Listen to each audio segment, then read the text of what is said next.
Hey there. Looks like we're in for a deep dive today. Eyes and ears, specifically.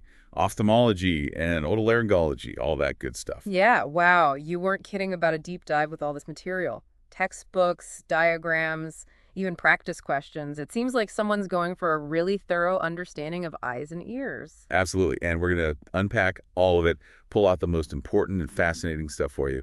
So, uh, what really jumped out at you when you were going through all this? Honestly, the sheer range of things that can go wrong with the eyes is pretty amazing. And how quickly things can go from, like, a minor problem to a serious emergency. Yeah, like that teardrop pupil thing. Pretty scary stuff. Yeah, that's a big red flag. So, okay, let's start with eye trauma. You've got a whole section here on trauma to the globe, which is the actual eyeball, right? Exactly. And the text makes a clear distinction between blunt and penetrating injuries. Like getting hit with a fist versus a sharp object. Right. And those are totally different in terms of how you manage them. Okay, that makes sense. So let's break down each type of trauma, starting with blunt trauma. What are the red flags? What should we be looking for? Well, with any penetrating injury, the absolute first thing is to get to an ophthalmologist immediately. No messing around, no trying to remove the object yourself, and absolutely no pressure on the eye. Got it, no pressure. The material also stresses documenting everything for the doctor. When it happened, how it happened, any changes in vision, basically anything that might be relevant. Right, the more information the doctor has, the better. Now, when we look at the physical exam steps they've got here, it starts with a careful inspection, checking the eyelids for cuts, swelling, anything stuck in there. And then there's the pupil exam, right? The text specifically mentioned teardrop pupil Yeah. as a sign of a ruptured globe with iris prolapse. Yeah, that one's serious. The text also talks about hyphema, which is blood in the anterior chamber of the eye, and retinal detachment, where the retina literally detaches from the back of the eye. And checking the pupil's response to light, that's crucial because it can indicate potential neurological damage. Speaking of retinal detachment, you included an anecdote about shaken baby syndrome. Forceful shaking can cause retinal detachment in infants. Yeah, it's heartbreaking, and it shows just how vulnerable the eyes are, especially in young children. Absolutely. Okay, moving on, you've also got some information on blowout fractures. Right. Okay, this one sounds brutal. It's literally a fracture of the bone around your eye. How does that happen? Well, it's all about the anatomy. The orbital floor, the bone beneath the eyeball, is relatively thin and vulnerable. So a direct blow to the eye, like from a fist or a ball, can create enough pressure to fracture it. And then that can trap those orbital structures like muscles and nerves. Wow, okay. So what are the signs that someone might have a blowout fracture? What should we be looking for? Well, they might have double vision, trouble looking upwards, or even air trapped under the skin, which makes the area around the eye look puffy. That makes sense with the structures getting trapped, yeah. The source mentions that a CT scan is essential for an accurate diagnosis. Absolutely. A CT scan can show the extent of the fracture and help guide treatment. All right, moving on. We've got corneal abrasions and ulcers. I feel like everyone's gotten a scratched cornea at some point, right? But from what I'm seeing here, there's a difference between an abrasion and an ulcer. Yeah, you're right. An abrasion is like a superficial scratch on the surface of the cornea, while an ulcer is deeper and involves actual loss of corneal tissue. Okay, so what causes these and how can you tell the difference? Abrasions can happen from all sorts of things: fingernails, contact lenses, even an eyelash. Ulcers are often caused by infections or abrasions that haven't been treated properly. The source talks about using fluorescein dye and a blue light to see the damage. Abrasions show up as a bright green area, while ulcers have a more distinct and irregular pattern. Interesting. And I saw something about dendritic corneal ulcers in the practice questions you included. What are those? Those are a specific type of ulcer that branches out like a tree. Dendritic means tree-like. And they're often caused by herpes keratitis, which is an infection of the cornea by the herpes simplex virus.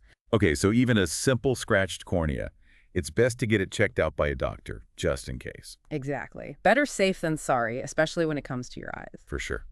Now, are you ready to move on to the retina? Let's do it. This is where it gets really interesting. The retina's like the film of the eye, capturing the image. And from what I'm seeing here, retinal detachment sounds terrifying. It can be. Retinal detachment is when the retina separates from the back of the eye, and it can happen for a variety of reasons: aging, trauma, nearsightedness, even spontaneous tears in the retina. So what are the symptoms and how is it treated?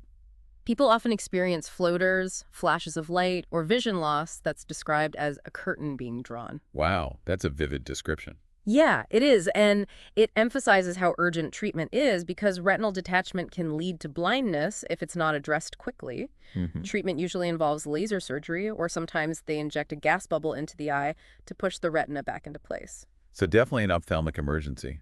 What about other retinal disorders? You mentioned macular degeneration earlier. Yes, macular degeneration is a leading cause of age-related vision loss, and there are two types: dry and wet. Dry macular degeneration is more common, and it happens when the macula, that's the central part of the retina responsible for sharp vision, thins over time. Wet macular degeneration is less common, but more serious. It involves the growth of abnormal blood vessels that leak fluid and blood, damaging the macula. That sounds awful. Mm. Is there any way to slow down the progression of macular degeneration? Well, interestingly, the material highlights something called the ARDS compound. It's a combination of vitamins and minerals that has been shown to slow the progression of intermediate dry macular degeneration and reduce the risk of vision loss from advanced AMD. Wow, that's good to know. Okay, so we've covered a lot about the retina itself. What about blood vessels in the eye? I know those tiny blood vessels are essential for keeping the retina healthy, Absolutely. and you mentioned earlier that there can be problems with them as well. You're right. Just like blood vessels anywhere else in the body, the ones in the eye can have blockages or damage. And one of the most serious conditions is retinal artery occlusion. That's a blockage of the central retinal artery, often caused by a blood clot. And it's considered an ophthalmic emergency. Why is it an emergency? What are the symptoms? Well, because the blockage cuts off blood supply to the retina, which can lead to permanent vision loss very quickly. Think of it like a stroke, but in the eye. Symptoms include sudden, painless, marked vision loss in one eye. So, critical to get immediate medical attention if someone experiences that kind of vision loss. What about other blood vessel problems? Another one is central retinal vein occlusion. That's a blockage of the central retinal vein. And while it's not as immediately devastating as artery occlusion, it still needs prompt care.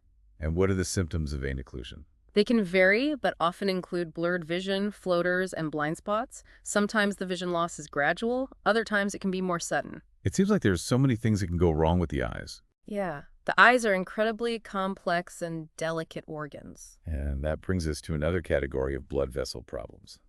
Retinopathy. Right. Retinopathy. That sounds familiar. Isn't that something related to diabetes? Yes, diabetic retinopathy is a common complication of diabetes. High blood sugar levels over time can damage those tiny blood vessels in the retina, leading to vision problems and even blindness. But diabetes isn't the only cause of retinopathy. What else can cause it? High blood pressure can also damage the retinal blood vessels, leading to hypertensive retinopathy. Both diabetic and hypertensive retinopathy are serious conditions that can lead to significant vision loss if they're not managed properly. So it sounds like keeping our blood sugar and blood pressure under control is crucial for maintaining good eye health. Absolutely. Okay, after all that intensity, let's switch gears to something a little more familiar.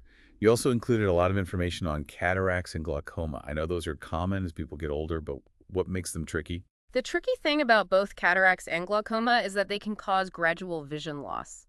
People might not even realize it's happening until it's quite advanced, so early detection is absolutely key in both cases. Let's start with cataracts. I always picture it as the lens getting cloudy, like an old camera lens. That's a great analogy. Cataracts are a progressive clouding of the natural lens of the eye. As the lens clouds up, it blocks light from reaching the retina, which causes blurry or hazy vision. And aging is the most common cause. So what are some other symptoms of cataracts besides blurry vision? People might also experience double vision, halos around lights, or increased sensitivity to glare, especially at night. Okay, so how are cataracts treated? Is it something that can be reversed, or are we talking about managing symptoms? The only effective treatment for cataracts is surgery. It involves removing the clouded lens and replacing it with an artificial lens implant. Cataract surgery is generally very safe and effective, and it can dramatically improve vision for most people. That's good to know. All right, let's move on to glaucoma. I remember learning that it has something to do with pressure in the eye, right? You're right. Glaucoma is a group of eye conditions that damage the optic nerve. And remember, the optic nerve is responsible for transmitting those visual signals from the eye to the brain. This damage is often caused by increased intraocular pressure, which is the pressure inside the eye. And you mentioned earlier that there are different types of glaucoma.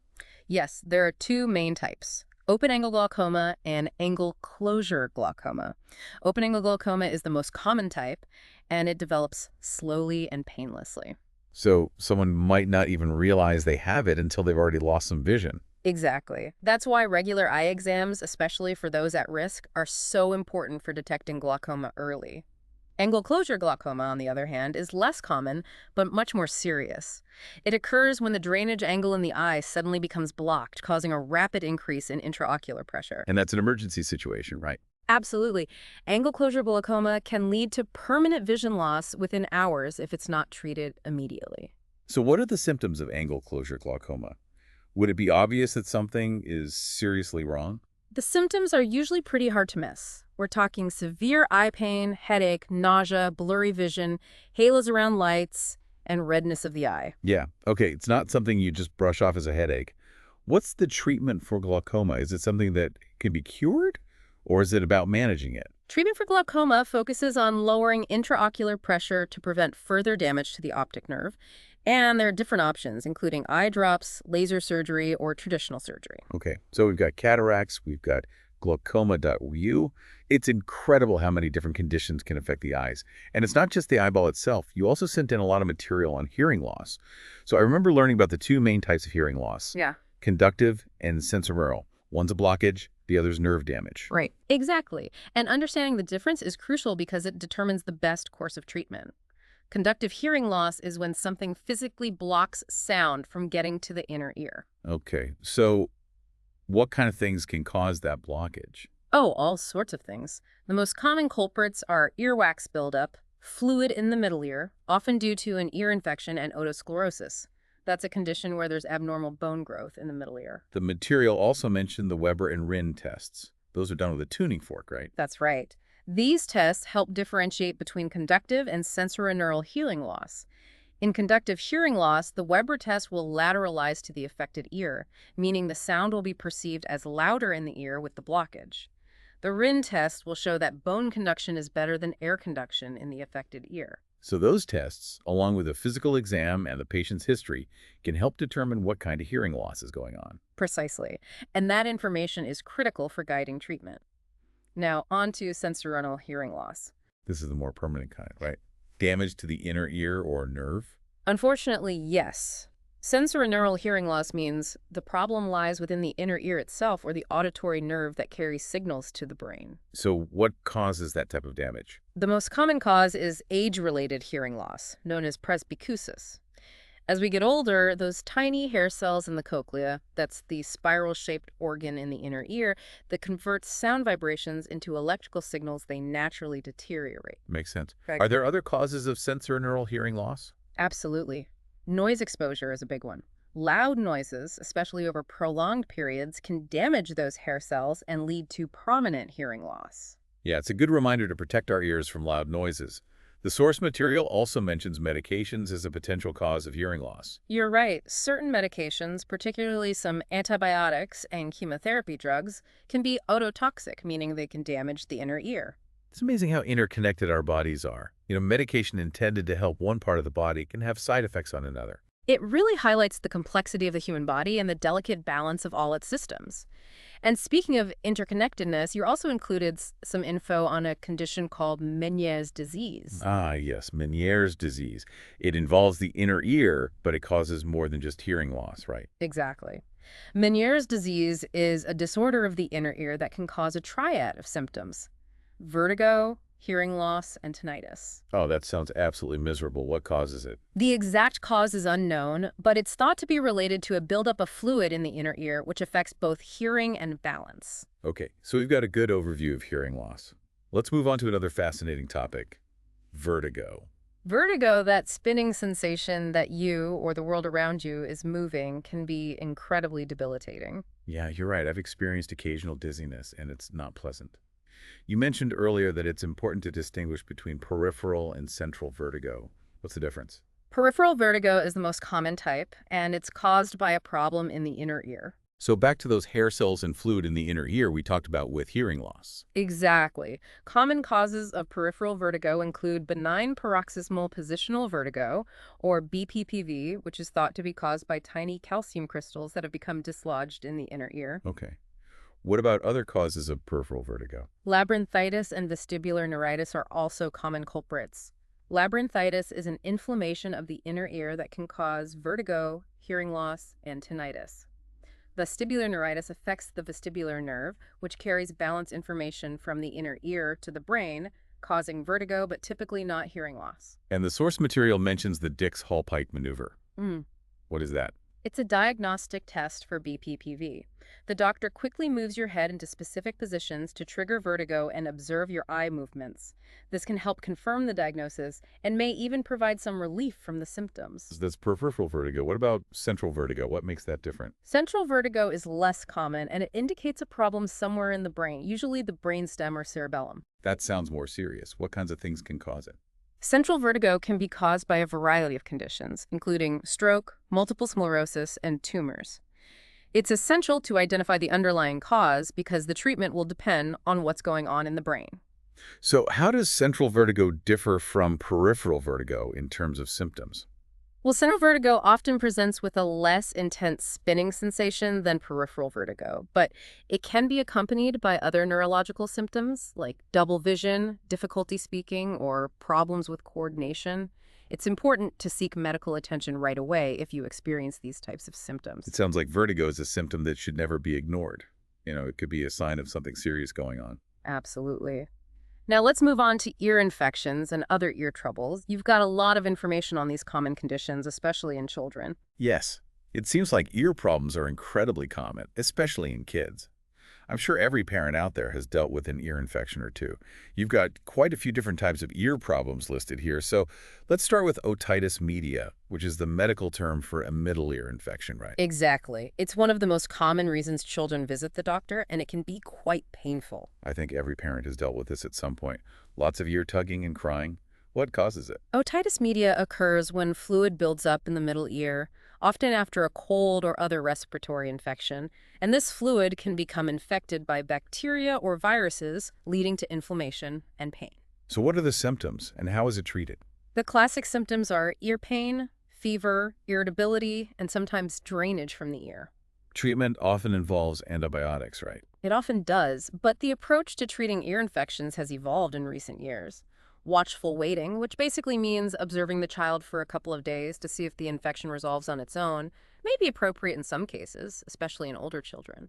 That makes sense. Why not jump in with antibiotics right away? Well, overuse of antibiotics can lead to antibiotic resistance, which is a growing concern worldwide. So doctors are now more judicious in prescribing antibiotics for ear infections. Got it. Are there any potential complications from otitis media? In most cases, otitis media resolves without any lasting problems. However, if it's left untreated or doesn't respond to treatment, there is a risk of complications, like mastoiditis, which is an infection that spreads to the mastoid bone behind the ear, or even hearing loss. So it's a good reminder to seek medical attention if you suspect your child has an ear infection and to follow your doctor's instructions carefully. What about swimmer's ear? I've definitely had that not fun. Ah, yes, otitis externa, or swimmer's ear as it's commonly known. It's an infection of the outer ear canal, usually caused by bacteria or fungi. I've definitely had this. Not fun. Itchy, painful, and sometimes gooey. What causes it? It often occurs after water gets trapped in the ear canal, creating a moist environment where bacteria and fungi can thrive. So it's important to dry our ears thoroughly after swimming or bathing. Absolutely. And avoid using cotton swabs to clean your ears. That can actually push earwax further into the canal and irritate the skin, making you more susceptible to infection. Good advice. What's the treatment for swimmer's ear? Treatment typically involves eardrops containing antibiotics or antifungals, and sometimes a wick is inserted into the ear canal to help the medication reach the deeper parts of the infection. Okay, so we've covered the two most common types of ear infections. What other ear troubles did you come across in the source material? Well, labyrinthitis, which we touched on earlier as a cause of vertigo, is another condition that can affect the ears. It's an inflammation of the inner ear that can cause sudden and severe vertigo, hearing loss, and tinnitus. And it's usually caused by a virus, right? Correct. Most cases of labyrinthitis are caused by viral infections, and it typically resolves on its own within a few weeks. Hopefully without any lasting damage to the inner ear. Right. The material also mentions acoustic neuroma, which is a less common but more serious condition. Acoustic neuroma. That rings a bell. It's a tumor, isn't it? Yes, it's a benign tumor that grows on the vestibulocochlear nerve, which is responsible for hearing and balance. And where is that nerve located? It runs from the inner ear to the brain. And as the tumor grows, it can press on the nerve, causing symptoms like gradual hearing loss, tinnitus, and balance problems. Okay. And what's the treatment for acoustic neuroma? Treatment options include monitoring the tumor's growth, radiation therapy, or surgery to remove it. And lastly, we've got drug-induced hearing loss. We talked about ototoxic medications earlier. What else does the source material say about this? It reiterates that certain medications, including some antibiotics, chemotherapy drugs, and even high doses of aspirin, can damage the inner ear and lead to hearing loss. And this can be temporary or, unfortunately, permanent in some cases. So it's essential to be aware of the potential side effects of any medications you're taking and to discuss any concerns with your doctor. Absolutely. Knowledge is power when it comes to protecting your health, including your hearing. Couldn't have said it better myself. Wow, we've covered a ton of ground today, from eye trauma and retinal disorders to the complexities of hearing loss and vertigo. It's amazing how much we take our senses for granted. We rely on our eyes and ears every single day, and it's so important to understand how they work and what can go wrong. It really is. And I think this deep dive has given us all a much better appreciation for the amazing complexity and interconnectedness of our bodies. Absolutely. So to our listeners, thank you for joining us on this journey into the world of ophthalmology and otolaryngology. We hope you found it as fascinating as we did. And remember, if you have any concerns about your eyes or ears, don't hesitate to reach out to your doctor. Until next time, keep those eyes and ears open and keep those questions coming.